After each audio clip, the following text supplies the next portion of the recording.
Bismillahirrahmanirrahiim. Kulanti wacan oo wanaagsan daawadayaal meel kastoo dunida ka joogtaan kuna soo dhawaada warbixin aan kaga hadli doono maxaa keena cagahurka, tallaabooyinka ugu habboon ee laga doonayo qofka cagahurka hayo inuu maro, iyo weliba talooyin badan oo aan muuqaalkan ku siin doono dadka la dhibaataysan xanuunka cagahurka. Waxaan marka hore idin xasuusinayaa inaad subscribe saartaan channelka si aad u noqoto daawadaha ugu horeeya hadduu muuqaalka aan soo geliyo. Mahadsanid. Cagahurka waa in la dareemo in lugaha ay ku ololayaan ama ay ku balbalayaan, waana sheegasho aad ugu badan Soomaalida, gaar ahaan dhanka dumarka. Haween badan ayaa lugaha ku qaboojisto inay baaf lugaha la galaan, derbiyada ama mutuleelada cagaha saaraan, ama cilaan ay ku qaboojiyaan. Sidaa awgeed, waa su'aal weydiin mudane, talow maxaa keena cagahurka noocaas oo kale ah? Cagahurka wuxuu calaamad u noqdaa cudurro aad u badan, laakiin asbaabta Soomaalida ugu badan ee uu keeno way ka duwan yihiin ummadaha kale. Caalamka kale waxa ugu badan oo keena waa cillad ka timaada xagga neerfaha, dareenka siiya cagaha iyo lugaha. Haddii cillad dhabarka qofka ka gaarto oo dhaawacda neerfaha, ama qofka jug ka gaarto, ama cadaadis neerfaha lugaha saarmo, sida in qofka uu xirto kabo ku dheggan, waxay keenaan kuleyl iyo balbal marka qofka socod dheer galo ama markuu kabaha iska siibo. Midda xigta waa haddii cillad ay ka jirto xididdada dhiigga siiya lugaha, haddii qulqulkooda uu hooseeyo ama ciriiri ay noqdaan, taasoo ka timaada dhibaato xannibaysa isku socodka dhiigga, sida dufan ama xinjir fadhiisata, ama xididka oo jirrada laftirkiisaba. Midda saddexaad waa haddii cagaha ay ku bararaan, taasoo keenaysa inay ku huraan, waxayna u badan tahay cilladan dadka qaba dhiig karka, hawlgabka wadnaha, ama kelyaha.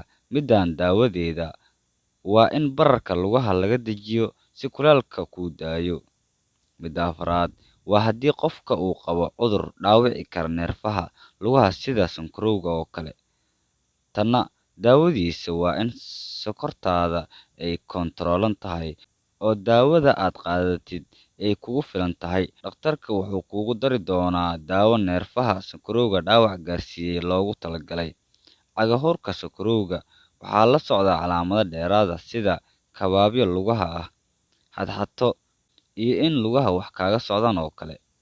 Midda ugu dambeysa waa cabidda khamriga oo ka mid ah asbaabaha ugu badan ee dhaawac gaarsiiya neerfaha addimada, qaas ahaan lugaha, taasoo ay ka cabtaan dad badan oo caba khamriga. Soomaalida maxaa u keena cagahurka? Waa su'aal isweydiin mudan.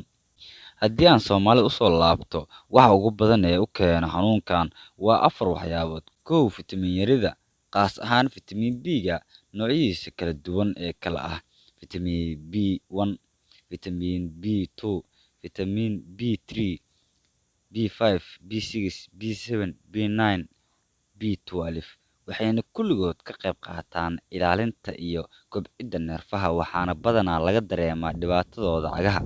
Soomaalida laguma tiriyo ummadda cunto dheellitiran.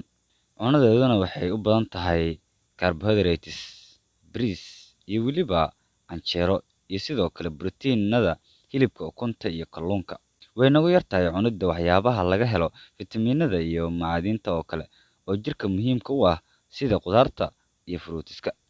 Fitamiinada aan soo sheegay oo isku samaysan oo loo yaqaano vitamin B complex ayaa jiro oo aad qaadan kartaa iyadoo kaniini ah. Qaabka aad u qaadan kartidna kala tasho dhakhtarkaaga. 2. Gaastarikada ama gaaska waa midda labaad ee ugu badan ee cagahurka u keena Soomaalida. Inkastoo uusan cagahurka keliya aanan gaaska lagu aqoonin, waxaa la socda hur calaacalaha ah ama sacabada ah iyo calaamado kale oo lagu yaqaano. Midda saddexaad waa xanuunka loo yaqaano hypothyroidism-ka oo ku badan haweenka, waxaana kula talin lahaa qof walba oo haween ah da'deeduna ay ka sarreyso 30 sano inay iska baarto. Midda afraad waxay la xiriirtaa cayilka. Qofka cayilan wuxuu si sahlan u dhaawici karaa seedaha cagihiisa, taasi oo keenaysa in dhaawac uu gaaro neerfaha lugaha, qaas ahaan haddii qofka uu ku labisto kaba taaka leh ama ku dheggan. Haddii aad cayilan tahayna, iska ilaali inaad xiratid kabo kugu dheggan ama qalloocan oo taaka leh, ama hore u dhuuban oo faraha ciriiri ka gelin kara. Haddaba maxaa talo ah? Talooyinkan waxaad ka faa'iidi doontaa insha Allah waxyaabo badan haddii aad raacdid. 1. Cunno isku dheelitiran oo leh fitamiinada aan kor ku soo xusay. 2. Miisaankaaga yarey haddii aad cayilan tahay. 3. Haddii aad leedahay xanuunada aan soo sheegay oo keeni kara ciladan sida gaaska, sonkorowga, kolestaroolka, dhiig karka, hawlgabka tayroodka iyo sidoo kale kuwo kaleba iska daweey. 4. Iska ilaali in aad xirato kabo kugu dheggan ama taakale si ay seedaha lugaha dhaawac kaaga gaarin. 5.